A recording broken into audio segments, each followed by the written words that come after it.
কখনো কি ভেবে দেখেছেন একটা মাদারবোর্ডে যখন সিপিইউ বসানো হয় ওটা ঠিক কিভাবে টের পায়, যেন ওর একটা সিক্সথ সেন্স আছে? চলুন আজ আমরা মাদারবোর্ডের এই অবাক করা ক্ষমতার পেছনের রহস্যটা জেনে নিই। প্রশ্নটা কিন্তু খুবই সহজ, তাই না? যে একটা মাদারবোর্ড কিভাবে বোঝে যে সিপিইউ লাগানো হয়েছে কি হয়নি? শুনতে সাধারণ লাগলেও এর পেছনের টেকনোলজিটা কিন্তু বেশ মজার। আর এই রহস্যটাই আমরা আজ সমাধান করতে চলেছি। তো চলুন একদম শুরু থেকে শুরু করা যাক। এই যে মাদারবোর্ডের ষষ্ঠ ইন্দ্রিয় বা সিক্সথ সেন্স, এটা আসলে কাজটা করে কিভাবে, এর পেছনের মূল মেকানিজমটা কি, সেটাই এখন আমরা দেখব। টেকনিক্যাল টার্মে যদি বলি, এই পুরো ব্যাপারটাকে বলা হয় সিপিইউ সকেট অকুপাইড ডিটেকশন। মানে নামটা শুনেই বোঝা যাচ্ছে এটা হলো সেই প্রসেস যার মাধ্যমে একটা মাদারবোর্ড একদম নিশ্চিত হয়ে যায় যে তার সকেটে ফিজিক্যালি একটা প্রসেসর বসানো আছে। আর এই পুরো ম্যাজিকের পেছনে রয়েছে ছোট্ট একটা জিনিস। কি সেটা? একটা বিশেষ পিন। একে বলা হয় ডিটেক্ট পিন বা প্রেজেন্স পিন। হ্যাঁ, এই একটা পিনই হলো সব কিছুর মূলে। আচ্ছা, তাহলে পিন তো পাওয়া গেল। এখন প্রশ্ন হলো এই পিনের সিগন্যালটা কাজ করে কিভাবে? মানে একটা ফিজিক্যাল কানেকশন থেকে কিভাবে একটা ডিজিটাল সিগন্যাল তৈরি হয় যা মাদারবোর্ড পড়ে বুঝতে পারে? চলুন সেটাই দেখি। এইখানে পাশাপাশি দেখলে ব্যাপারটা একদম পানির মতো পরিষ্কার হয়ে যাবে। বাম দিকে দেখুন, যখন সিপিইউ নেই তখন সিগন্যালটা ওপেন অবস্থায় থাকে, ফলে বোর্ড চালু হতে পারে না, মানে পোস্ট হয় না, আর অনেক সময় সিপিইউ এরর দেখায়। এবার ডান দিকে তাকান, যেই সিপিইউ বসানো হলো সাথে সাথে নির্দিষ্ট কিছু পেন কানেক্টেড হয়ে গেল, আর ঠিক তখনই সিগন্যালের লেভেলে একটা পরিবর্তন আসে। ধরে নিন লো থেকে হাই হয়ে গেল। আর এই ছোট্ট পরিবর্তনটাই বোর্ডের ব্রেন মানে বায়োস বা ইসিকে বলে দেয়, হেই, সিপিইউ চলে এসেছে।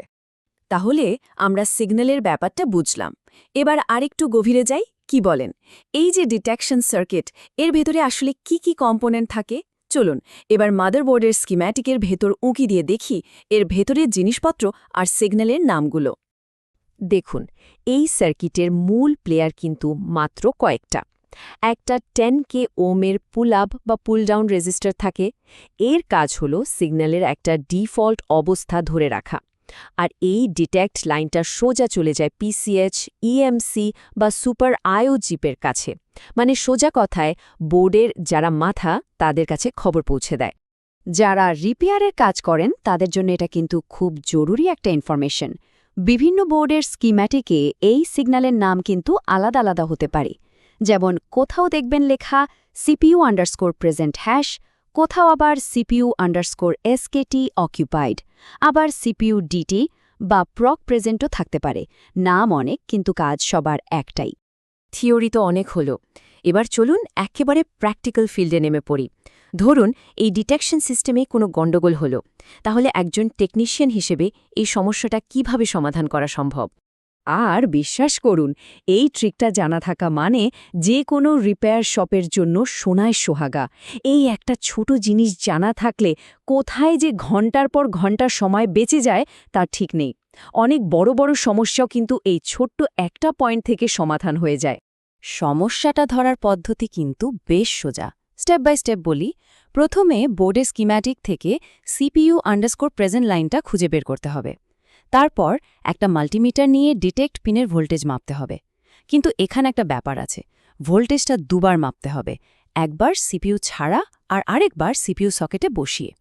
মূল লক্ষ্য একটাই, ভোল্টেজের পরিবর্তন হচ্ছে কিনা সেটা কনফার্ম করা। এখন যদি দেখা যায় যে সিপিইউ বসানোর পরেও ভোল্টেজ পাল্টাচ্ছে না, একই রকম থেকে যাচ্ছে, তাহলেই কিন্তু সমস্যাটা ধরা পড়ে গেল। এর কারণ সাধারণত তিনটে হতে পারে। হয় ওই রেজিস্টারটা খারাপ হয়ে গেছে, অথবা সার্কিটের লাইনে কোথাও কাটা পড়েছে, মানে ট্র্যাক ব্রেক করেছে, অথবা একেবারে মূলে সমস্যা, মানে পিসিএইচ বা ইসি চিপেই গণ্ডগোল। আমরা তো কারণ আর সমাধান দেখলাম, কিন্তু একটা কম্পিউটার যখন আমাদের হাতে আসে তখন আমরা কি দেখে বুঝব যে সমস্যাটা এখানেই হতে পারে?